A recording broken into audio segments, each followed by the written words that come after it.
Ahoy there! Welcome back, my loyal crew, to another Treasure Stacker video. Today, it's all about barter. Which coins are the best for barter? Period. I'm talking about uneducated and educated people willing to accept silver coins from just about anybody. Now let's drop the anchor and dive in.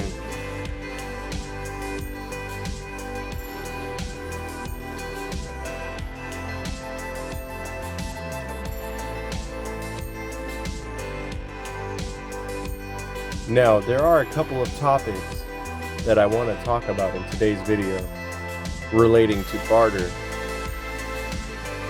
And some of them I haven't heard any other stacker bring or mention any of these certain situations or topics. So that's why I made this video. This is my take on the barter scenario. Alright guys, so this is a 1943 quarter that is made of silver. How did I get this quarter? I actually got this in circulated change. A friend at work one time tried to put a quarter in a soda machine and the machine would not accept this quarter, and I realized it was a silver quarter, so I traded her $1 for her quarter. This was back in like 2017 or something like that. So this was my first silver quarter.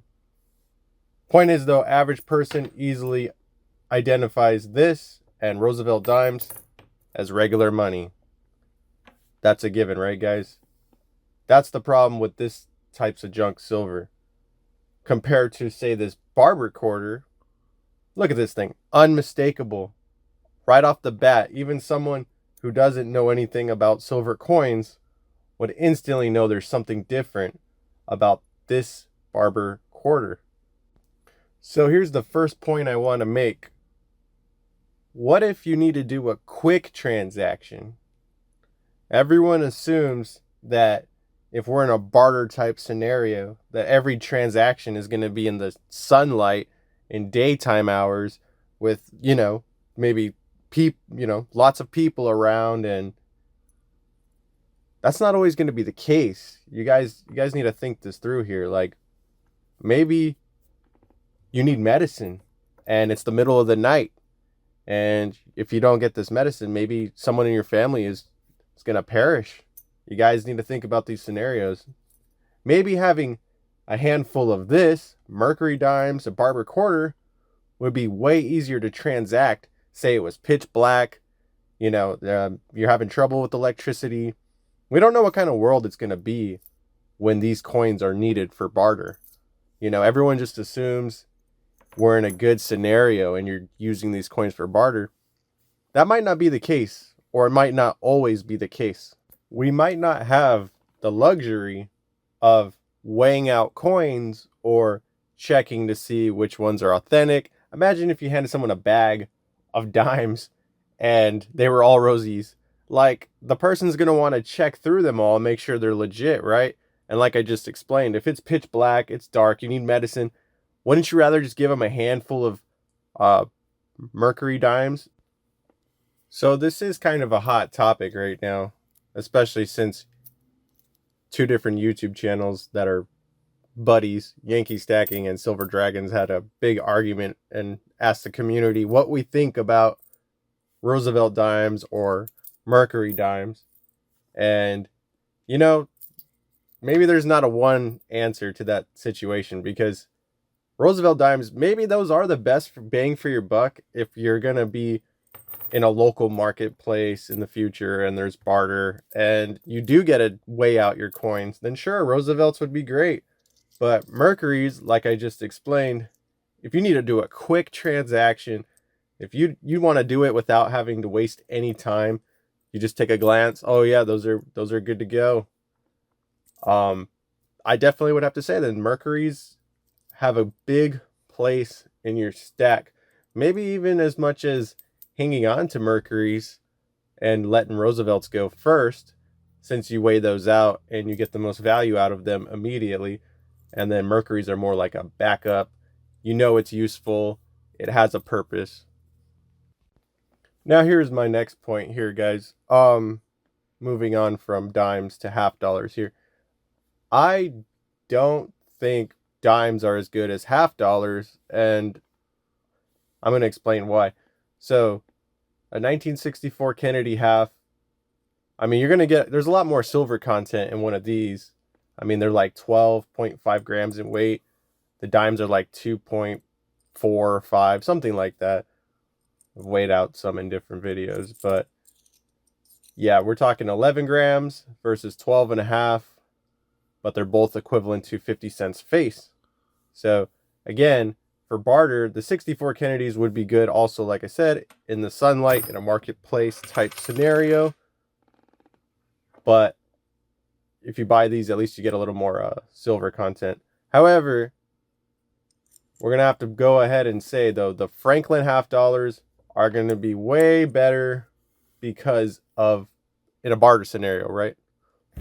Let's assume that medicine would probably still be expensive in the future in a barter type scenario. I don't care if you have silver or not.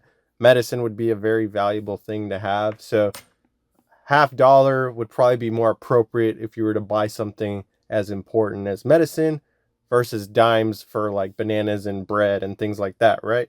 So having half dollars would be more portable, and you don't have to keep track of a bunch of dimes falling out of your pocket if you're in a hurry or something, or you trip. Having big half dollars easier to keep a track of. But yeah, very recognizable. The Franklin halves, never made in anything else besides silver. And even these walking liberties, if you could get them for cheaper. I finally got one of my shops that lets me buy these at the same price as Franklin's and Kennedy's. But yeah, I mean, these would be the top choices if you wanted to do quick transactions for barter. And if you had your sweet time to weigh things out, the 64 Kennedy halves would have the most weight because they're not as circulated. So in this scenario with half dollars, I would not recommend having a barber half dollar. Barber quarter, kind of a different story there because you don't have many quarter options. So as far as half dollars go, the Walkers would definitely be better because it's instantly recognized as silver. It's not an average Washington quarter. And yeah, the Barbers, you're losing silver value. The Barber weighs less because it's more slick. So you're losing weight, you're losing silver weight, and you're paying more for those. So you might as well just get Walkers or Benjamin Franklin halves because at least you're going to get more weight for your money. So no reason to be buying barber halves. So in terms of value, I would think dimes would be like having a $10 bill, quarters would be like having $25, and halves would be like having a $50 bill. Now, what about a silver dollar? I think as far as barter and things like that go, these would still make a really great option as far as recognizability, people knowing what these things are. You have a good chance of someone knowing what a silver dollar is. However, this would probably be the equivalent of holding a $100 bill. You're going to need change if you spend one of these because there's so much silver content in a silver dollar. So, still a good option, but these would probably be used for bigger transactions, right? Maybe you want to buy wheels for a car, or if we're still using cars in a barter scenario, maybe it's for a horse. Maybe a couple of these buy a horse. I don't know.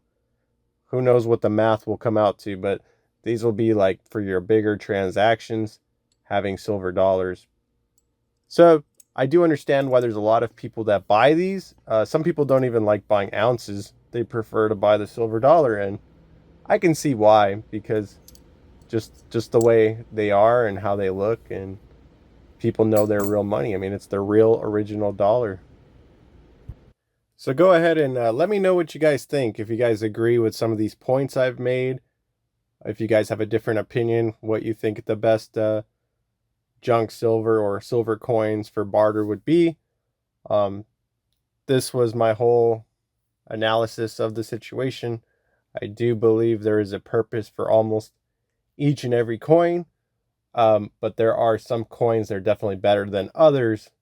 And with how tight money has gotten lately with the economy and everything, you definitely want to be putting your money into the coins that are going to be the most beneficial and give you the most value for your money.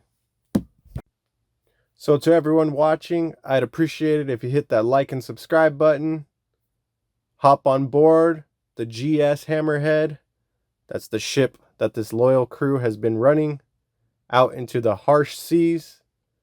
So to all ye out there, keep on stacking your treasures. Have a great day, and farewell.